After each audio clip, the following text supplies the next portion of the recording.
gentlemen. Sorry. Yeah. Good morning, ladies and gentlemen, and welcome. We're delighted to have all of you with us here today in this lovely morning.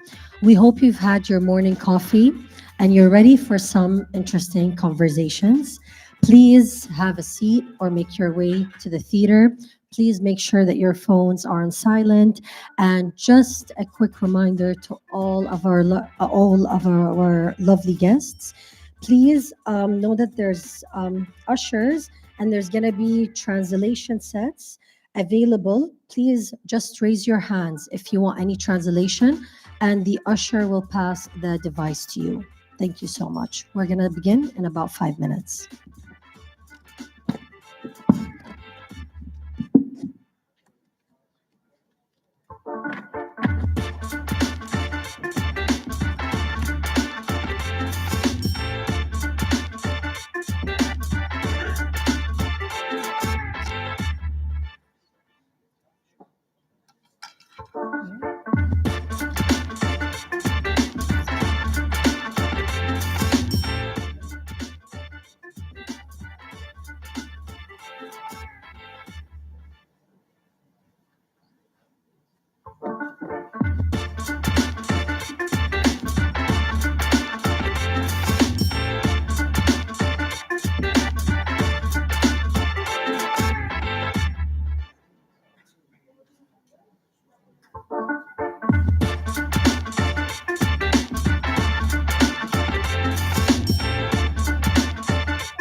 Yes, okay.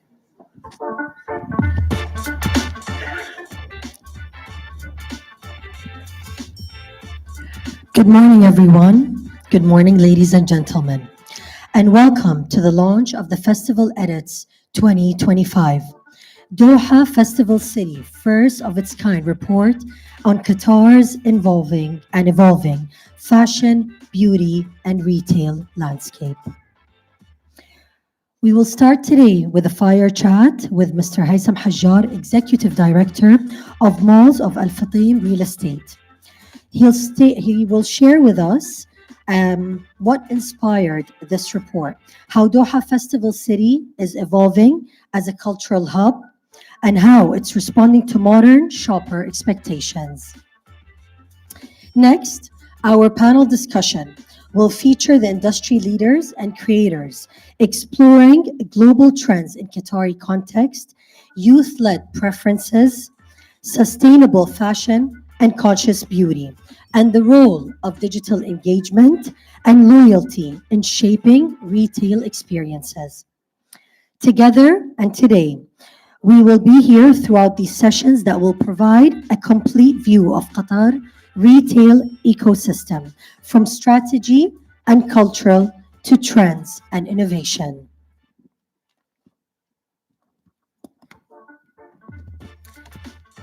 At this point, ladies and gentlemen, we will begin our fireside chat segment with Mr. Haitham Hajjar, Executive Director of Malls of Al Futtaim Real Estate. Let's please welcome Mr. Haitham Hajjar to the stage.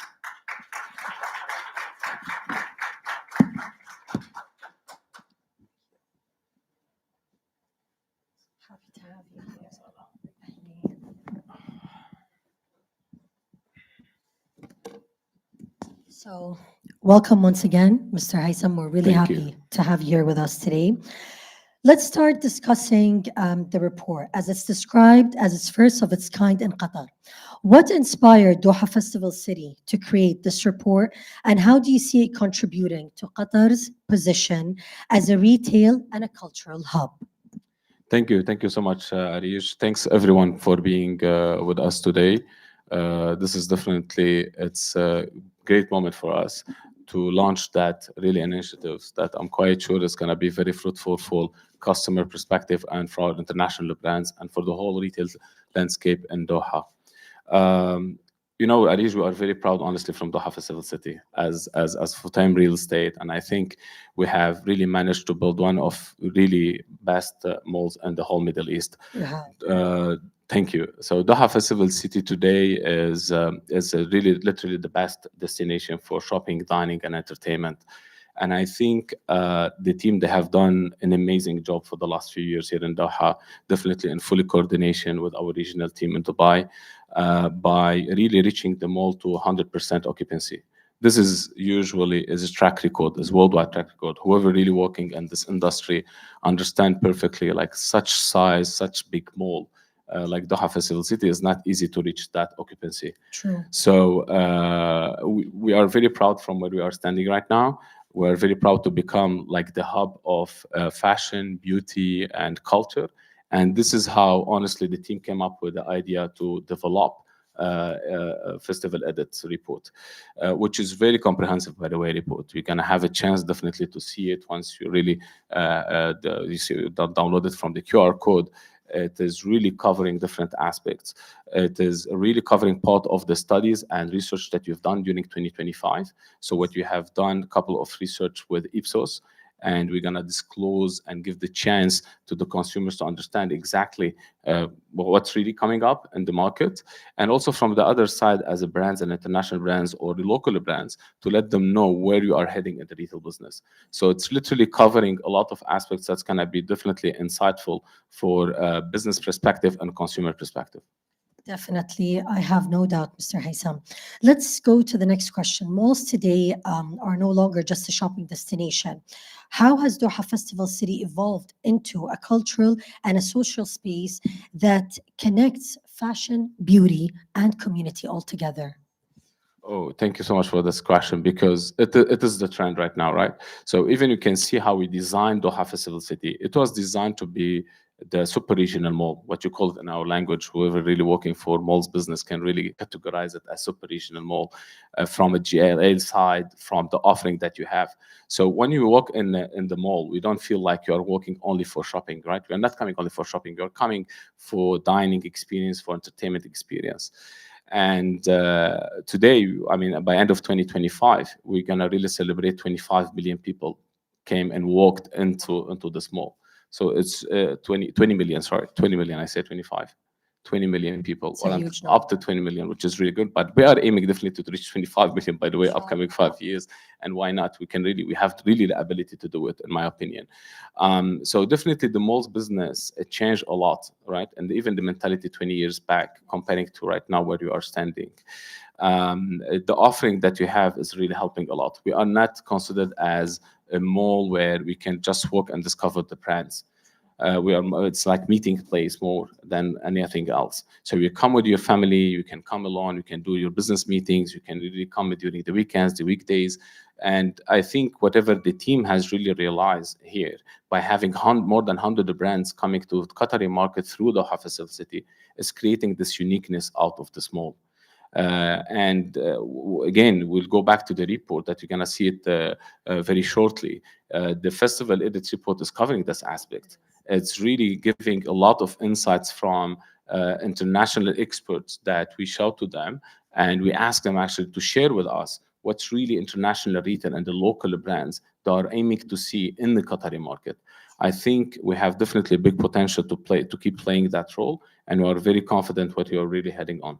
Definitely, Doha Festival City has this like amazing vibe to it, and just this, magical connection that you have once you walk in. So it truly is a great experience. So talking about the report highlights, Mr. Haitham, how does emotions, belonging, and experience drive loyalty, like you mentioned, more than ever? How is the mall adapting to meet this new emotional economy of shopping?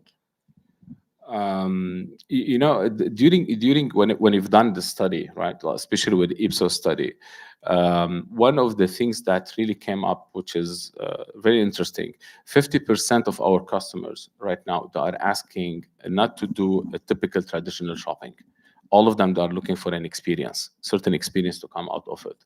True. And it was kind of wake up all for us as a landlord, and also at the same time to share that experience with the retail industry, with all retailer groups that our partners in our mall, to say for everyone, including ourselves, like today our Qatari customers is not only looking to come and walk in as normal customer to come and just do the shopping. It's not only looking for a bag. It's looking for a full experience. And we need really to work on that experience. And you're going to see in the report how it's really insightful. The people that the customer usually, especially where you are right now, towards a lot of digital and a lot of social media. So everything is exposed. It's super important for us as a landlord to keep really involving ourselves. And I think whatever you are doing right now in terms of integrating a new technology, integrating a new experience, the next year, 2026, is going to be the experience of enhancing the customer experience in the Doha facility. And it's not only about the mall, but also we need our partners and the brands who are really key partners for us in our mall to really play the same game. We need all of them really to enhance all of this customers experience inside their shops. Definitely, you need more than one hand to clap, and definitely teamwork makes the dream work. Of course, Mr. Haitham. Going to the festival edits, back to that. How do we see, and how does Qatar see and interprets global fashion through a regional lens? How do you see Doha Festival City supporting both international brands and emerging local brands from your point of view? So, we are very lucky to be in a city like Doha, right? So, to be in a city like Doha, where you have one of the best airports in the world, where you have one of Yes. the best airlines in the world, True. you have wonderful infrastructure, right? So you have the whole elements definitely to keep attracting tourism and to keep attracting new customers. And as super regional mall, we have also we have to play that game too. We have to absolutely participate. And honestly speaking, I can see super nice collaboration with a lot of governmental entities that are really trying to help us on that. By the end of this month, you're gonna have the Formula One, you're gonna have a FIFA Arab Cup, a lot of events coming up. Yes. So definitely today, it's giving the opportunity of having this exposure for the international brands and the local brands. And you see this different point on Qatar and Doha, which is the culture part, the authentic part, which is True. amazing. And I think when you walk into Dubai, Doha Festival City, you can figure out this good mix and balance between international brands and the local brands at the True. same time. And we encourage, by the way, and motivate all local fashion brands or influencers or anyone has really great concept to reach out to the team, and we'll be more than happy to expose them inside the mall. That's very true. You guys do show your support constantly, and we do see the mix of local and international brands, and that feeling, the cultural feeling that always remains within everything, despite all of these brands coming in and out of this amazing mall. Talking about the retail leader, what excites you, Mr. Haitham, most about the insights uncovered in the following report, and what do you hope brands and partners will take away from that experience? So the report is also reflecting, but again, the report is reflecting two parts here, right? So the first part was really more related to the customer and consumer, what they are really looking to see, what they are really aiming to see in the whole retail industry in Doha in general, and particularly on Doha Festival City. And also at the same time, is covering like what type of brands, what the brands, or let's say all partners in terms of beauty, fashion, we can name it, all the categories without any exceptions, how they have to really involve themselves to really sustain in the market like Qatar market, which is very potential, by the way. So one of the outcomes definitely that came to our side as a mall, it is really how to enhance this customer experience and to see the digital factor out of it. So one of the really innovation stuff that we are coming up regionally in Al Futtaim, we are developing something is called AI concierge. We are really developing this as a proof of concept by the end of this month in Dubai, and we are aiming to roll it out at the same time here in Doha. This is I think it's going to be the next level of really providing super unique customer experience at the same time to get kind of insights to our retailers what our consumer is really looking for. At the top of that, definitely what is really showing in that report, how is really loyalty programs are super important. Yes. And how really it can really play a fundamental role, because we don't have to forget, I was just chatting with Mathilde a few minutes back. I was telling her about my daughter, 16 years old. She's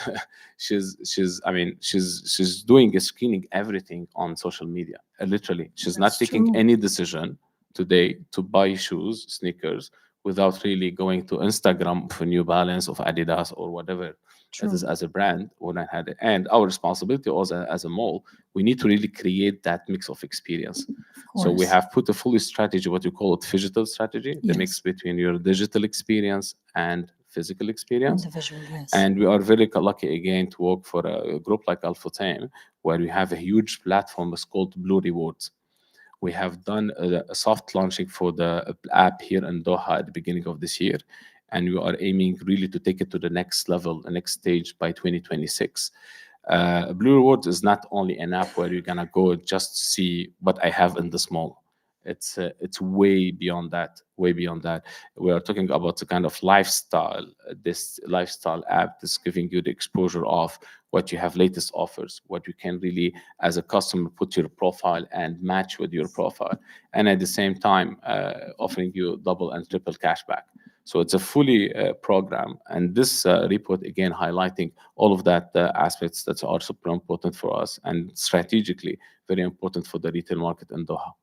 That's amazing, Mr. Haitham. I mean, thank you so much for your useful and your amazing insights. I'm sure everybody from the audience today, including me, of course, benefited so much from behind the scene look at the inspiration and the strategy behind the Festival Edits 2025. And it's fascinating, actually, to see how Doha Festival City has been evolving in the cultural and the retail hub, and all the hard work that you guys are putting, it shows. And we're really grateful for you guys. So thank you so much for your time. Thank you. Thank you so much. Thank you. Thanks, everyone.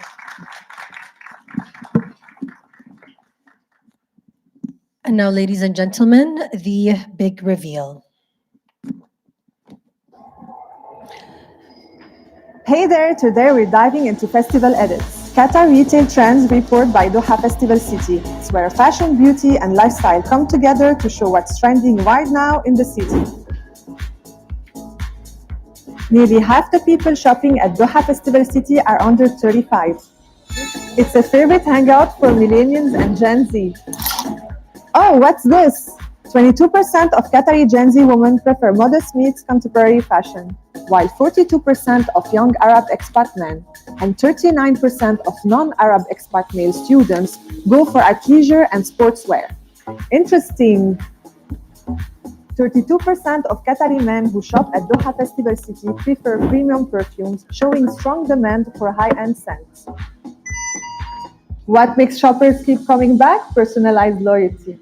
In fact, 43% say it's their top reason for returning. A quarter of shoppers visit malls just for events, activations, and community programs. And guess what? The Village Festival is around the corner. Because at Doha Festival City, it is more than shopping. It is the heartbeat of fashion, beauty, and lifestyle.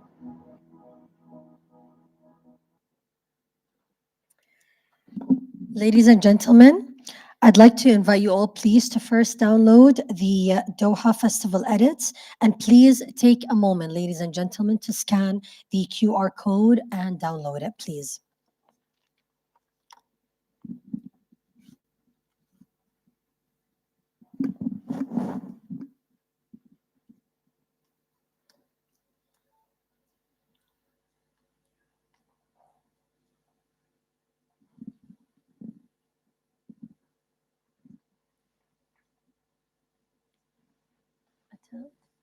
Just let me know the queue once.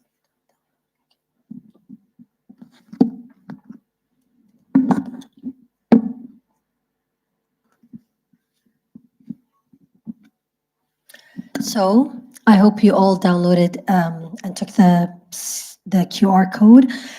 Moving on, ladies and gentlemen, our next session is a panel discussion exploring Qatar's evolving retail landscape. From global fashion trends to youth-led experiences and to youth-led consumer behaviors and to sustainable lifestyle choices, and the role of digital innovation in shaping shopping experiences. I'm delighted to introduce, ladies and gentlemen, to all of you, our lovely panelists. Mr. Joseph Ibrahim, Managing Director, Country Management at Shalhoub Group.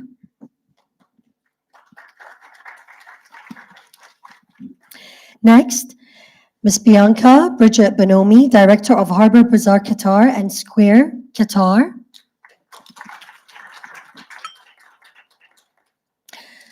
Ms. Alfatoun Al-Janahi, Qatar Influencer and Community Creator. And welcoming once again Mr. Haitham Hajjar, Executive Director, Malls of Al Fatim Real Estate. Together, ladies and gentlemen, they will provide a 360-degree view of trends, preferences, and innovations shaping fashion and beauty experiences in Qatar today. While our guests up here are seated, we're about to kick off this exciting start. We'd love for you to take part, first of all, in a pop quiz taking place throughout the panel. You can scan, once again, the QR code for each question to answer for the following report. Our pop quiz, we will start with our first question. From the pop quiz is, what percentage of shoppers prioritize ambience, personalizations, and events over convenience?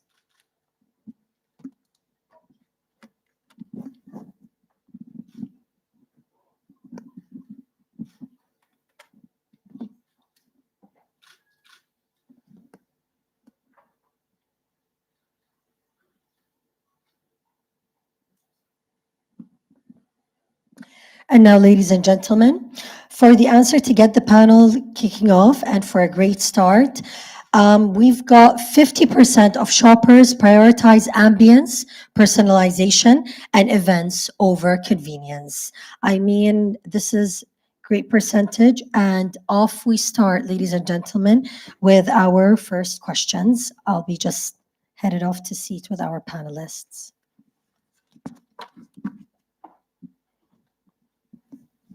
Hello all once again. Good So morning. happy to have Hello. you guys.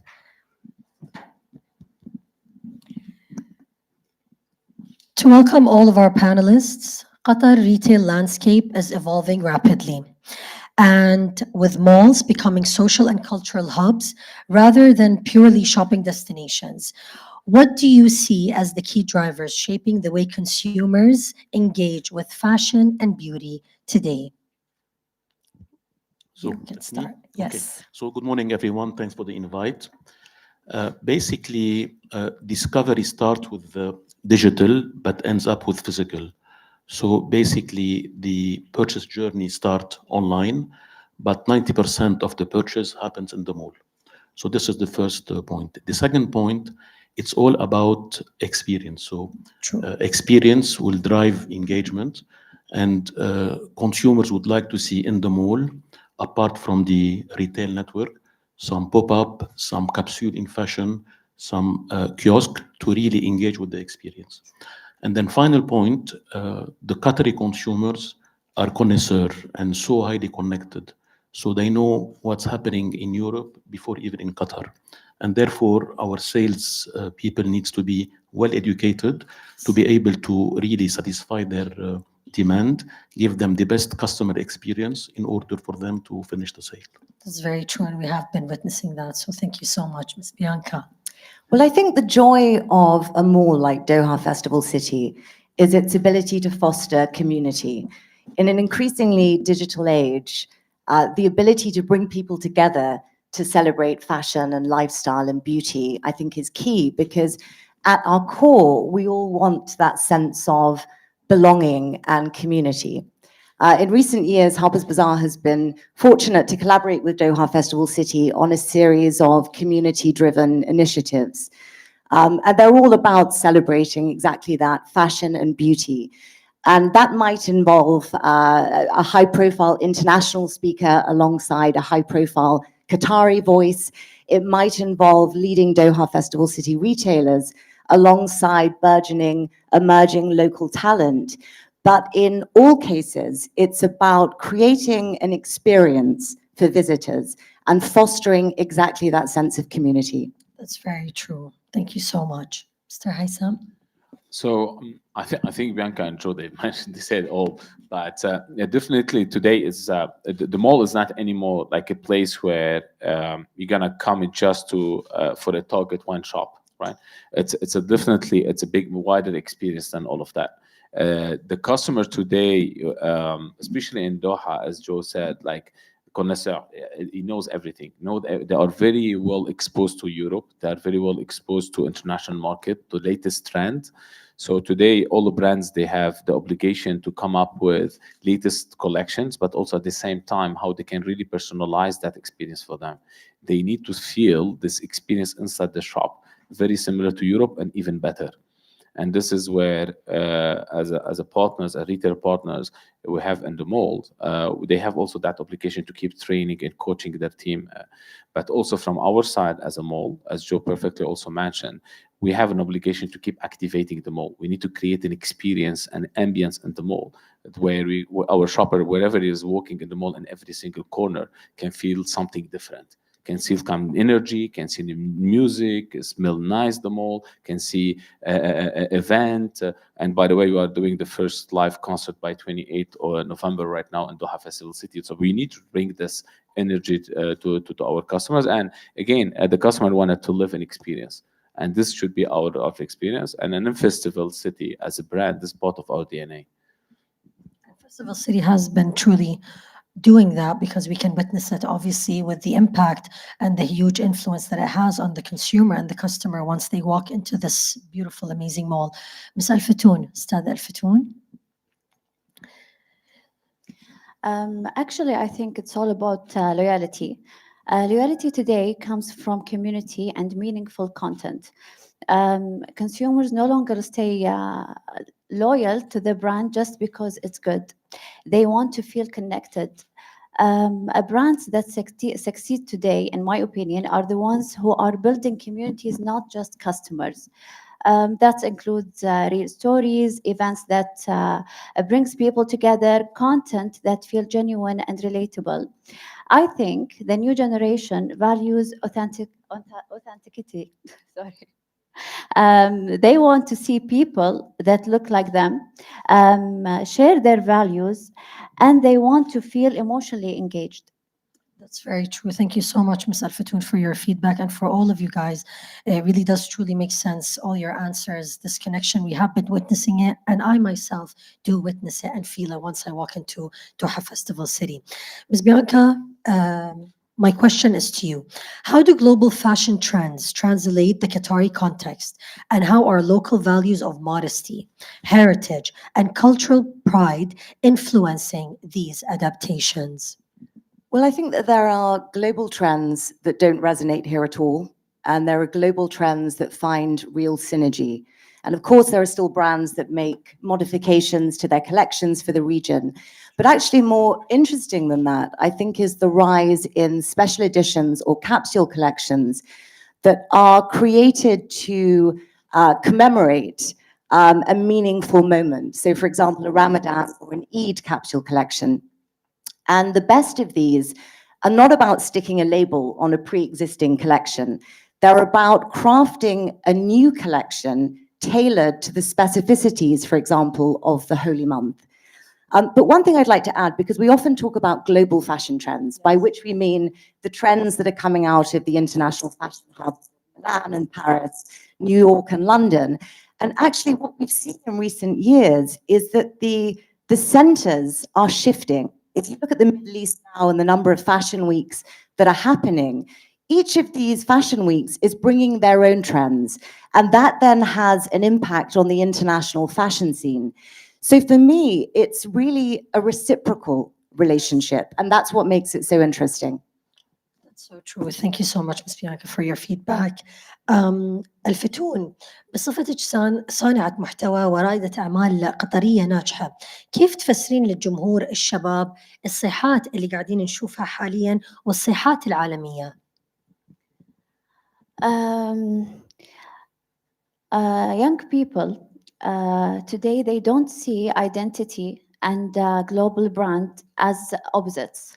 I think they are combining both together, like in a way, and styling both in a cultural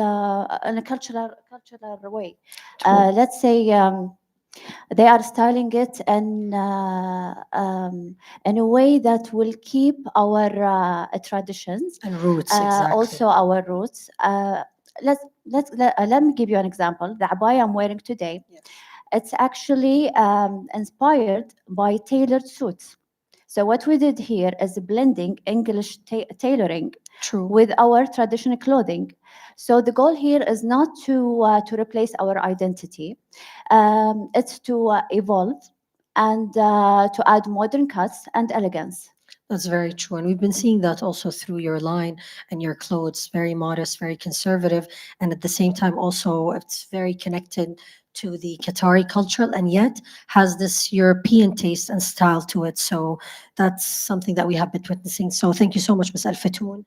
And now, ladies and gentlemen, I will like to direct you another question and another moment. Let's please take a look at pop quiz number 2.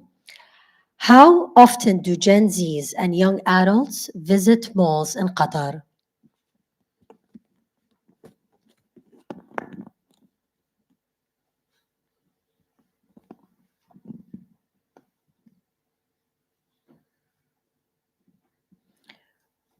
We're just waiting for all your answers to pop up.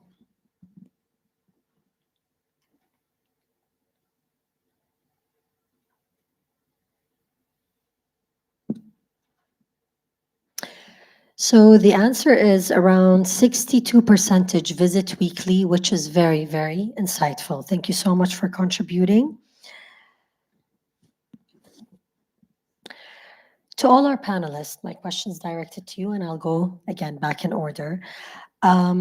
Speaking of young people, a question to all of our panelists. What role does community and social engagement play in driving loyalty among Gen Zs and millennials?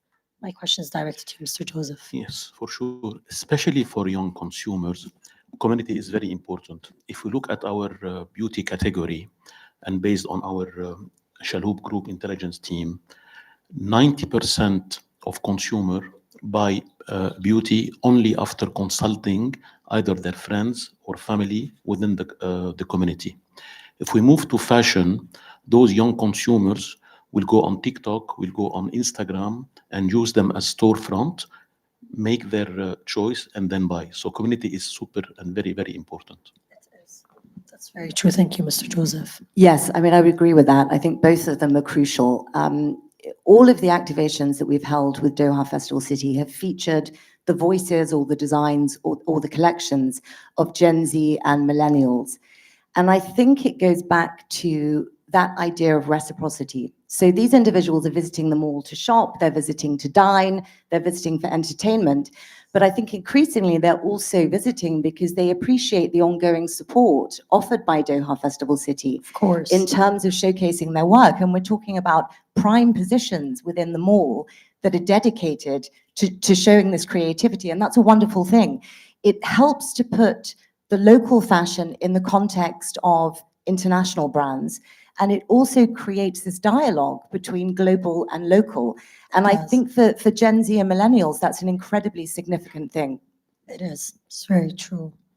Mr. Haitham? So I think the latest research we've done, again, like in Ipsos, is it was showing like 40% from the Gen Z and millennial is coming to the Doha Festival City. They are prioritizing kind of beauty, by the way. Going back again to Joe, whatever he was saying right now, which is super correct, and I'm again it's relatively whatever we are seeing in front of us, right, from a customer perspective. But those are Gen Zs, and the different, I think, and this is what we are aiming to do by having this platform, kind of an AI concierge, by having kind of platform reward platform. This is which is really it's gonna really help them to come again and feel how they can really customize and personalize that experience and more.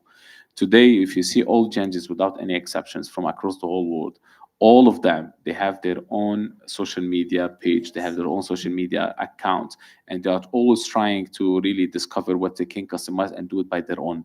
So if they wanted to buy shoes, sneakers, or if they wanted to go to any beauty shop, they will really post, they will take video, they take photos, they will experience that. They are aiming to see this perspective from retailers. I don't guess, like, after a few years from now, honestly speaking, if any retailer is gonna come with super traditional, just as what you call in our language, shelves and merchandising, it's gonna help. It's not gonna help them at all, because these Gen Zs are growing. They're getting really into They that wave where we have a lot of digital aspects that we need absolutely to work on it. We can see them really being up to date with all the social media and all the platforms and everything that's being provided through, all these media, all these pages. They're really just they're way ahead, and we have to keep up as well. So that's very true. I agree with you. أستاذ فتون، السؤال اللي كنت أطرحه اللي هو عن الدور اللي يلعبه المجتمع والتفاعل الاجتماعي في تعزيز الولاء لدى جيل الجنزيز والألفية. يعني أنا أتوقع الحين أنا عندي جنزي في البيت 2 وهم big fan of Doha Festival. يعني أنا أحس Doha Festival they are not struggling with Gen Z لأن هم أصلاً أكثر customers يدخلون Doha Festival. فأنا أشوفهم الصراحة وايد up to date.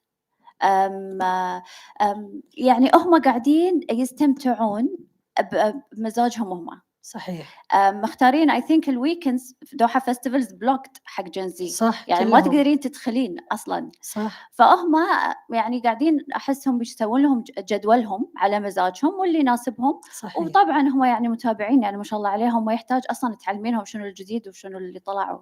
صحيح، لأن دائما احنا نشوف جيل الجنزي بالفعل هو مواكب للموضة ومواكب لكل صيحات الموضة، ودائما نشوف فعلا الإقبال في دوحة فestival city، الإقبال كبير من طرف من هذا الجيل، ودائما مستمتعين. يعني حتى لو ما كان في أي نوع من الأكتيفيتي، هي أجواء الدوحة فestival city بحد ذاتها تعطيهم طابع جدا خاص وطابع جميل يعكس نجاح طبعا دوحة festival city. Thank you so much, Ms. Al-Fatoon, and thank you for your feedback. We go back to all right. We go back to Miss Bianca. My question is directed to you. With Qatar Sustainability Week just wrapping up, how is sustainable fashion influencing everyday lifestyle choices over here, and how are consumers responding to all of that? Well, if we think about sustainability 10 years ago, it was a buzzword, but it still felt pretty niche. Fast forward to today, and it's moved from the periphery to the mainstream. We recently launched an initiative with Doha Festival City called Sustainable Futures, which is part physical, and the physical activation will happen in January, and part digital. And as part of this, we wanted to create a beautiful editorial shoot featuring leading Doha Festival City brands that had in some way embraced a more sustainable mindset. And what was really fascinating to me when we started researching this was that almost all, without exception, had done exactly that. They had adopted policies which were more sustainably minded. And I think that that tells us that consumer habits have shifted significantly. You know, when people are shopping now, they're increasingly asking questions about the sustainable credentials of the brand. And that's, you know, a really, really crucial thing. So for me, sustainable fashion is absolutely the future. That's very true. And it has been spreading rapidly, to be honest, and people are more aware. People have this idea and this conscious about, you know, whatever they're purchasing and where is it coming from and the roots to it. So we can definitely see that being evolved, and we can see it being implemented in our today's society, especially in Qatar. Thank you so much, Ms. Bianca. Back to you, Mr. Joseph Ibrahim from Shalhoub's Group. Mr. Joseph, Shalhoub's regional insights show that Gulf luxury consumers are becoming more value driven and blending aspiration with identity. How is the luxury shopper in the region evolving, and what sets them apart in the regional markets today? Big question. Basically, the GCC consumers, and speaking about Qatar, mainly the Qatari consumers for fashion are moving from occasional buying, to buy for an occasion, to ongoing buying. So it's more curating versus collecting. And our reports show that Qatari consumer for fashion could buy up to 24 times during a year. This is the first point. The second point is about, I think Al Futoon mentioned it, is about craftsmanship and authenticity. So the Qatari consumers could shop from value to high-end luxury. Yes. And if they want to shop high-end luxury, they are ready to spend big money Yes. versus a brand that is giving them experience, but of course keeping the heritage and the culture of the country. The culture of the country is super important, and we see that our Qatari consumer keep connecting the product or the goods that they are buying with the local culture here. Exactly. And keep One that- last point, just to Sure. mention, I think I want to reiterate, it's about, of course, the importance of digital. Again, they see online, but they still shop in the mall. This is why the mall experience, the store, the staff should be super well educated, and and catering for those connoisseur shoppers is really key to make sure that they enjoy shopping here. Also, our report unfortunately show that majority of Qatari still shop outside. So if we can convert maybe 10% of Qatari who shop in London or Paris or Milan to shop here locally, I think our business will go double digit. We always said that. I agree with you 100%. I mean, sometimes we do shop outside. It's not for anything. It's obviously we should support our country and the local brands over here. But I think sometimes we calculate it in a way that maybe the item might be a bit cheaper. Maybe there's a tax-free bag. So there are a few points that I think the consumer thinks of. But I think shopping in person is really different. People call me old school all the time, and I tell them I would rather go in person to the mall, to the shop, and feel that experience and try on the item instead of just, you know, being online, because we don't want to feel, you know, that everything is just being done in a robotic way. Thank you so much, Mr. Joseph. I have another question for you. The Shalhoub's luxury report highlights the rise of the neo-luxury behaviors where authenticity, craftsmanship, like we mentioned, and the conscious choices shape today's purchasing decisions. How are you seeing these behaviors play out, especially among younger luxury consumers that we have previously mentioned? So to move from fashion to beauty, basically the beauty consumers are very conscious now about their skincare, even at very small ages. Yani we have sometimes consumers coming to our shops, aging 12, 13, 14, 15 years old, asking for skincare. If I want to move to makeup, basically consumer still prefer makeup with a touch of skincare. So they can at the course. same time look beautiful, but at the same time taking care of their skin. One thing about sustainability, we have also seen it that our young consumer would prefer brand with maybe minimal packaging. Of And course, refillable beauty is a big thing. exactly, just to not to have wastage and to be, True. of course, aware of, as you have said, sustainability, and Yeah. make sure that what they are using is also serving the community in a way. Of course, it's healthy vegan products as well. And also we could see that some shops and some brands, makeup brands, they have this initiative where if you bring back a couple of boxes, you get, free products and items, which motivates you to actually just take care of the environment and to make sure that you're taking care of your items and products and not wasting and recycling. 100%. Thank you so much. I'm going to come back to you guys. You guys are amazing and your feedback is very useful. Back to my audience, we have another pop quiz question, ladies and gentlemen, and it's question number 3. It's a little bit girly, so girls, let's focus on that more than the males over here. What is the top beauty spent for Gen Z's females?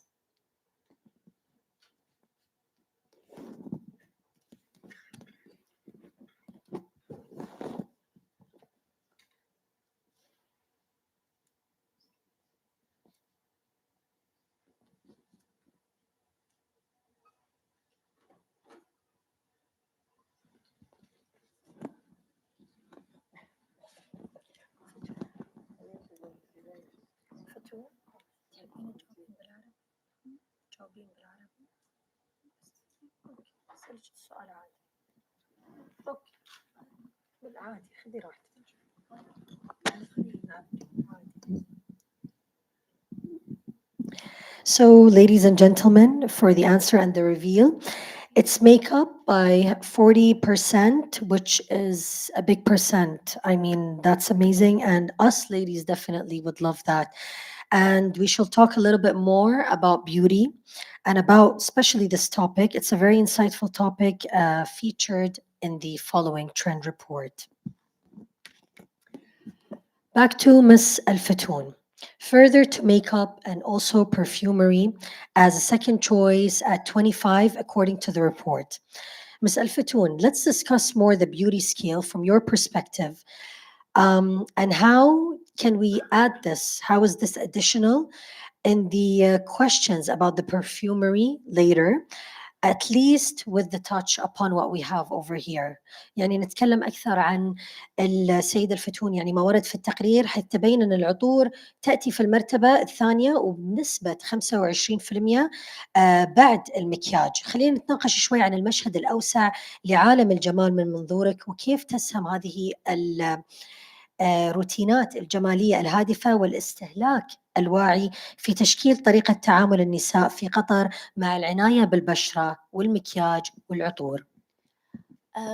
شوفي، هي صارت في انتقالية في عالم الجمال. يعني قبل كنا نروح ناخذ الميك اب عشان البراند انه اسمه ومشهور وصار ترند. صحيح. الحين لا، الحين صرنا نختار الميك اب على اساس الانجريدينتس، على اساس الانفايرمنتال اويرنس.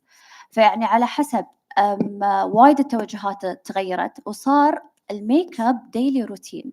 يعني صار سيلف كير اكثر من ما انه هو بس ترند او انه انا قاعده اتابع حد وقلده بلايندلي. فاشوف توجه الميك اب بصراحه صار اكثر انه هو ناتشورال لايف ستايل اكثر، باقل كميه. قبل كنا كل ما اخذنا ميك اب اكثر كل ما يعني تحسين الإفكت صار أكثر ولا صرنا أكشخ. الحين كل ما قلت الكمية كل ما حسينا إنه هو valuable أكثر ويناسبنا أكثر. That's very true, Ms. Al-Fatoon. يعني we can say less is more, and definitely إحنا شايفين إنه في يعني حتى في التوجه للسيدات بالنسبة للمكياج فعلا صار عندهم الوعي الكافي في المشتريات والمقتنيات للمكياج البسيط الخفيف اللي يعطي التأثير الكبير بدون أي خلينا نقول يعني سلبيات أو بدون أي ضرر ممكن إنه يواجهه في المستقبل. ففعلا صار في وعي كافي، ونفس ما نشوف طبعا النسبات الكبيرة the huge percentage is proving the following answer that you just answered. Thank you so much, Ms. Al-Fatoon, for your feedback. Shukran. Ladies and gentlemen, back to all of you for one final pop quiz question. We tackle AI in the GCC retail. How much does everyone think the industry is going to cost by the end of the decade?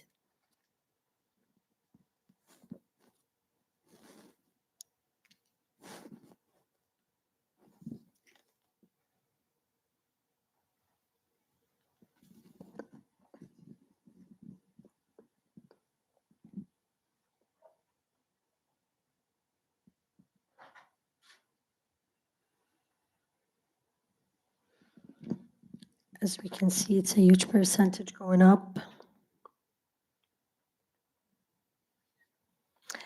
So to reveal the answer, ladies and gentlemen, it's estimated to cost about 31 billion by 2028. Wow.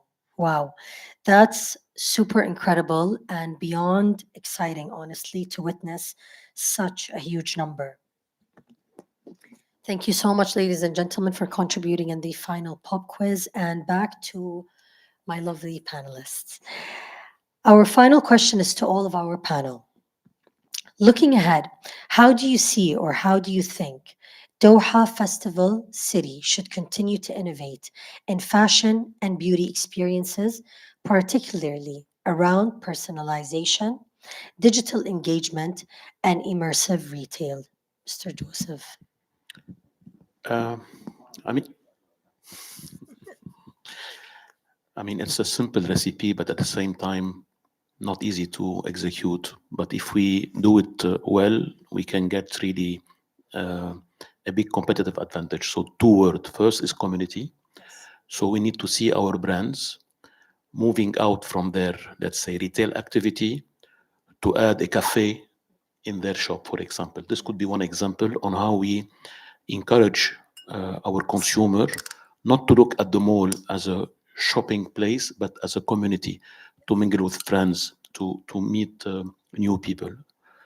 The second recipe is about wellness, because also part of our report are showing that wellness is becoming a crucial life of our consumer, especially here in Qatar. So we can imagine, for example, a beauty brand having having the storefront selling beauty, but at the same time maybe having a spa, of course, in case rules accept, having a spa, so the consumer can use or try the product in the spa and then come and buy them at the same time. So wellness is also very important. We have seen that also malls are encouraging and accepting more and more gyms into the malls. This is something also very important. So wellness is important, and keep building the community is also super important. Yes, it is. Definitely. Thank you so much, Mr. Joseph. Ms. Bianca.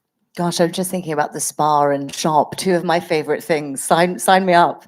I suppose just to add to that, you know, as I said, I think Doha Festival City has done a fantastic job thus far of fostering this sense of community. It's a place where creatives meet. It's a place where conversations happen.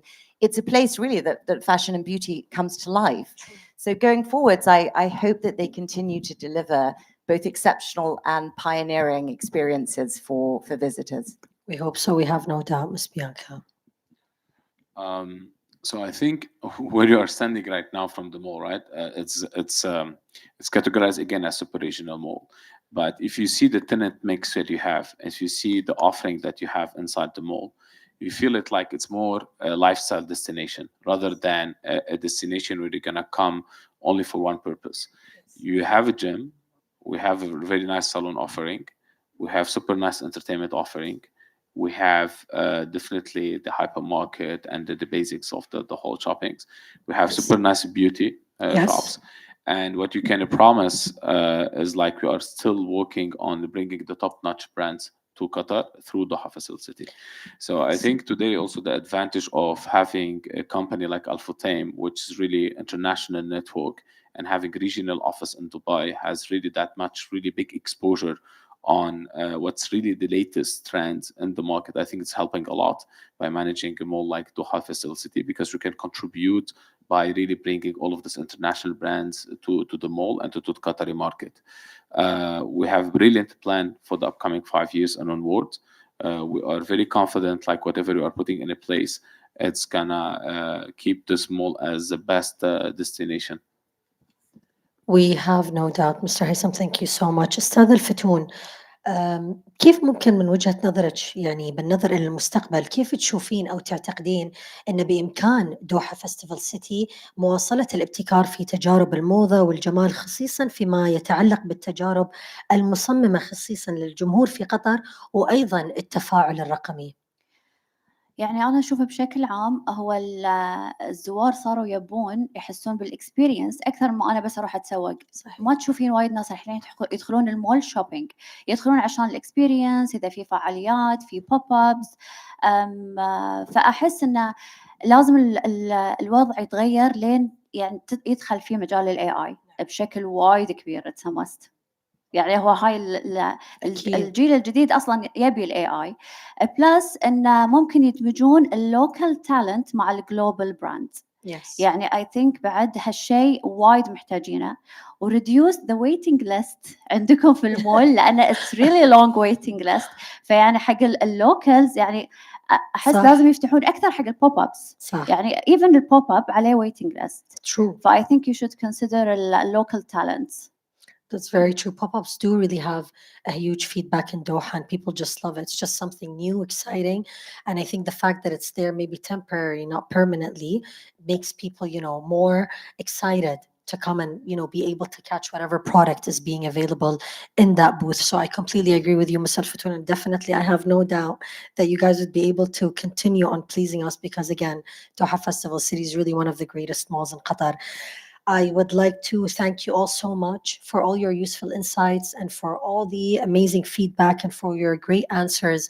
I'm really, really sure that the audience really found all these insights super useful, just like I did. And there's plenty of new things that I just discovered throughout this session. So I'm really happy and lucky to be here with you guys today. And ladies and gentlemen, just back to all of you, if any of the audience over here and the lovely ladies and gentlemen has any question, please just raise your hands to ask our panel, and we will pass on the mic from one of the ushers. Please state who you are, your question, and who your question is directed to from the panelists that are seated right next to me. So please fire away.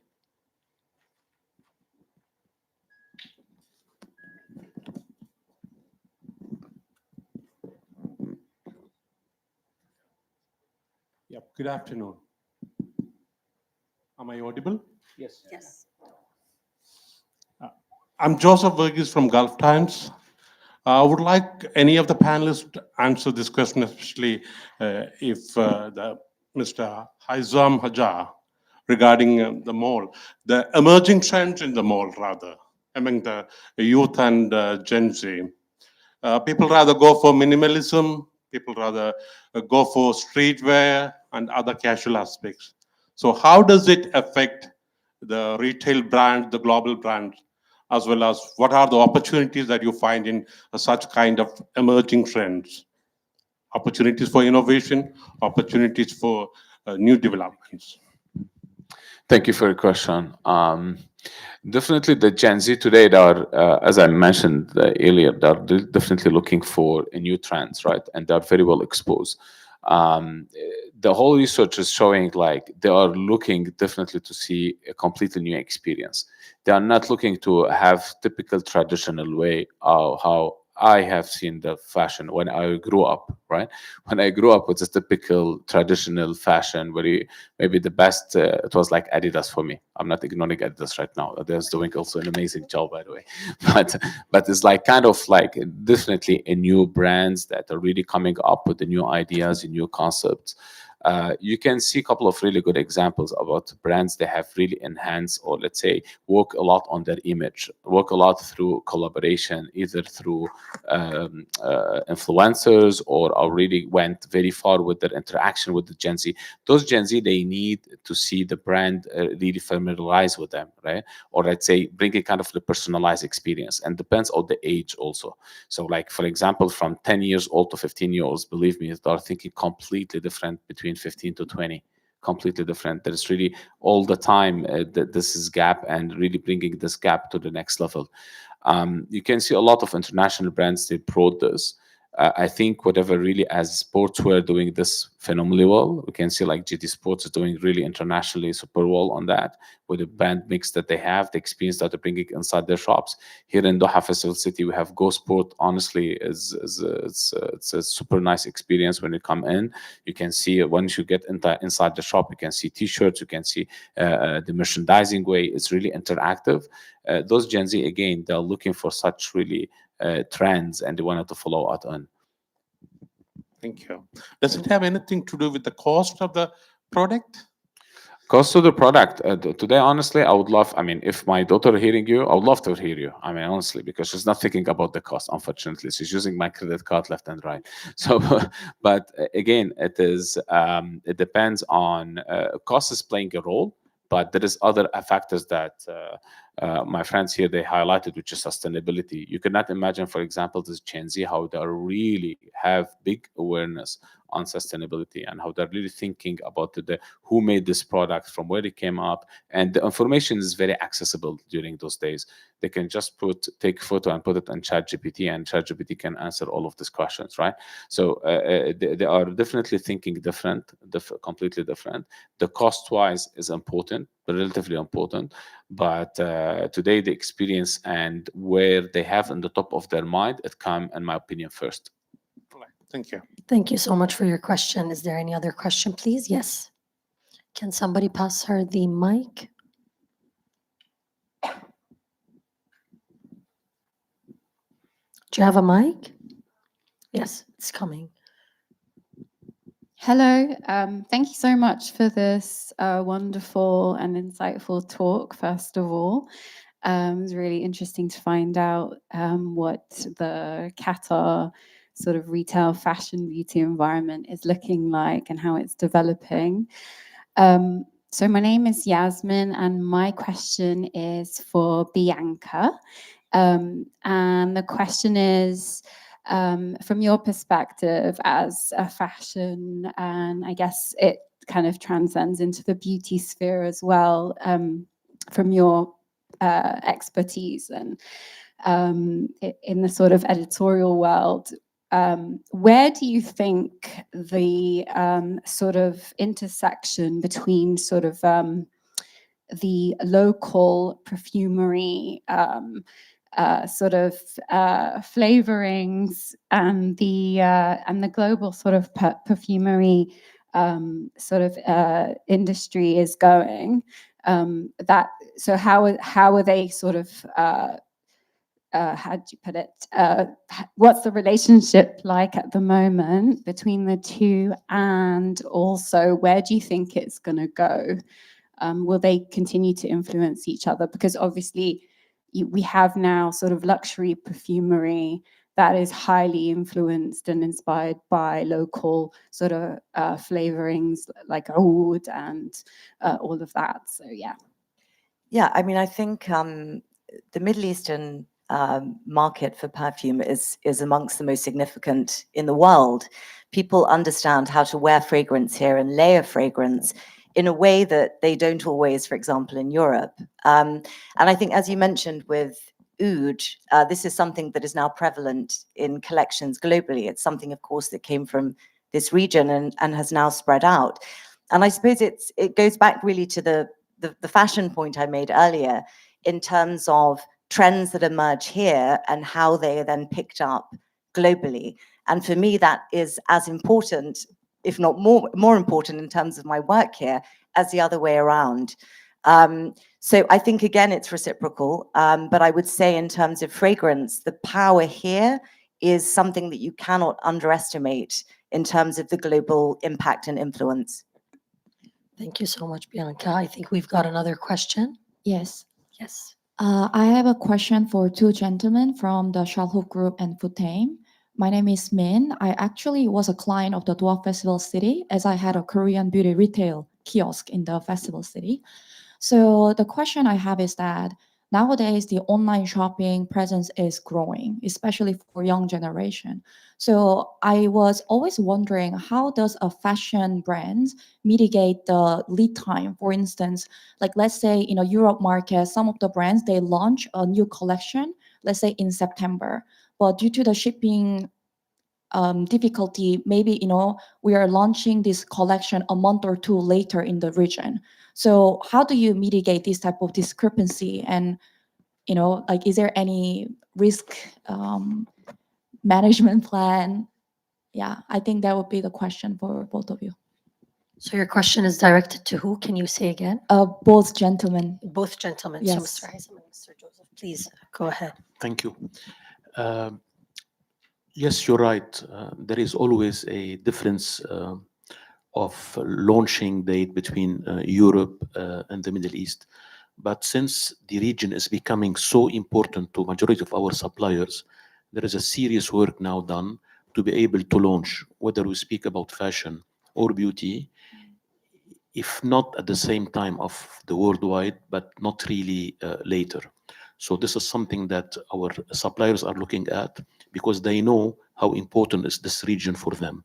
For our suppliers, sometimes the Middle East is the only fast-growing region, and they need to take care of us. They need to take care of giving us a curated collection to be able to go with the occasion, mainly Ramadan here, but also make sure that our consumer get the product on time, because our consumers are well connected.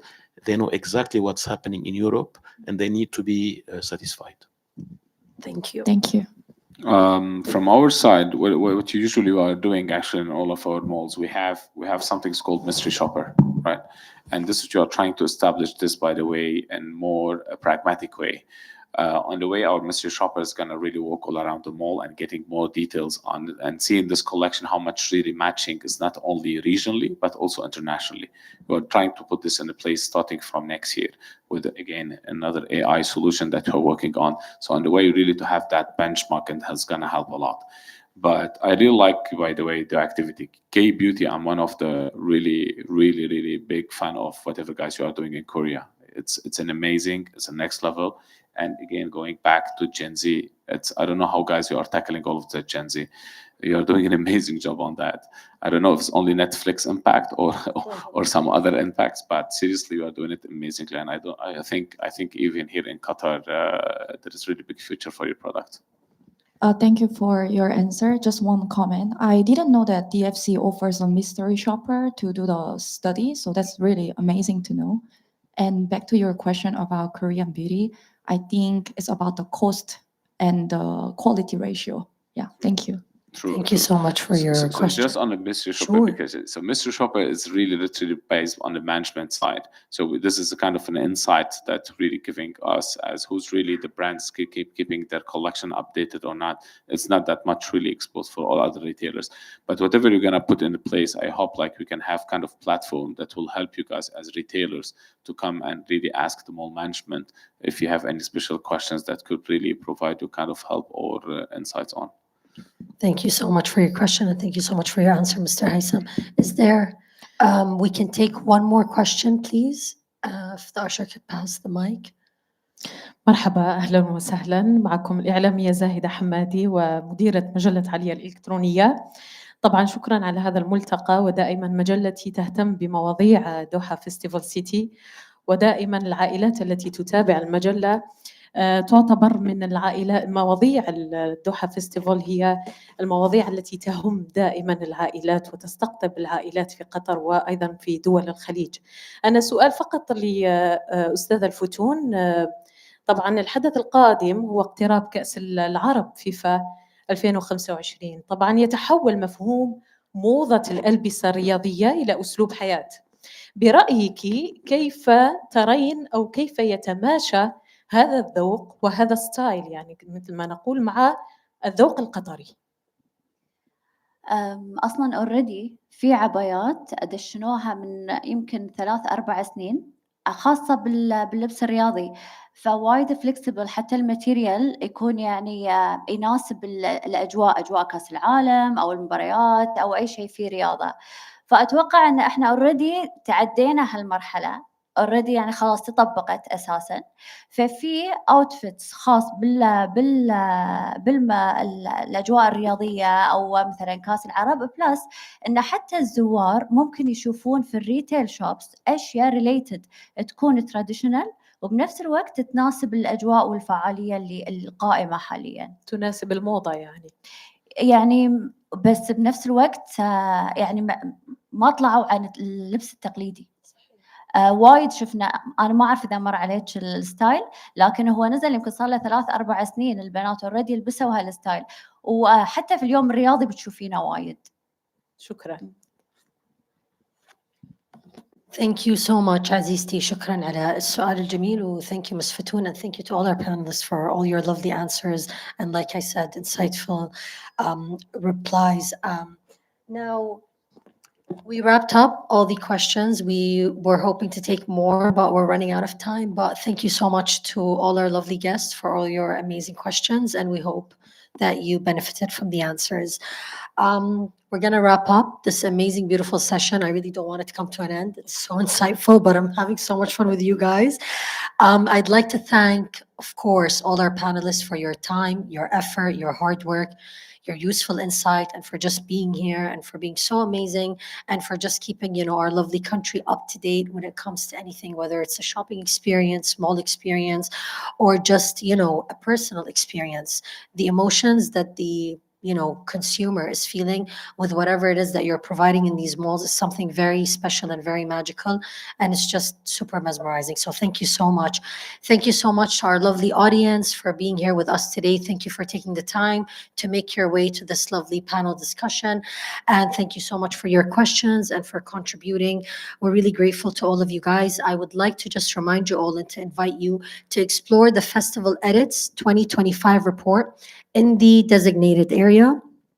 Please do take a closer look at the insights and continue networking with one another, continue networking with our lovely panelists and with our fellow guests. I hope you guys have a lovely, lovely morning and a lovely day. Thank you so much لكل اللي متواجدين. شكرا على وجودكم، شكرا على حضوركم، شكرا على الوقت، وشكرا لكل المتواجدين معنا من المتحدثين الرسميين على الكلام وعلى الأجوبة وعلى الآراء الرائعة اللي فعلا تبين ازدهار وتطور بلادنا قطر من خلال هذه المجمعات وهذه المولات وهذه المحلات اللي توفرونها لهم، وأيضا مع التكنولوجيا المتقدمة والتحديث والتطور اللي نشوفه كل يوم عن يوم قاعد يزدهر ويبتكر في بلادنا. فشكرا لكم، شكرا على وجودكم. Thank you all once again. أتمنى لكم يوم سعيد، أتمنى فقط بس أريد آخر طلب من our lovely panelists. I'd love for all of you to stand up and have a group photo, please. Thank you so much. شكرا.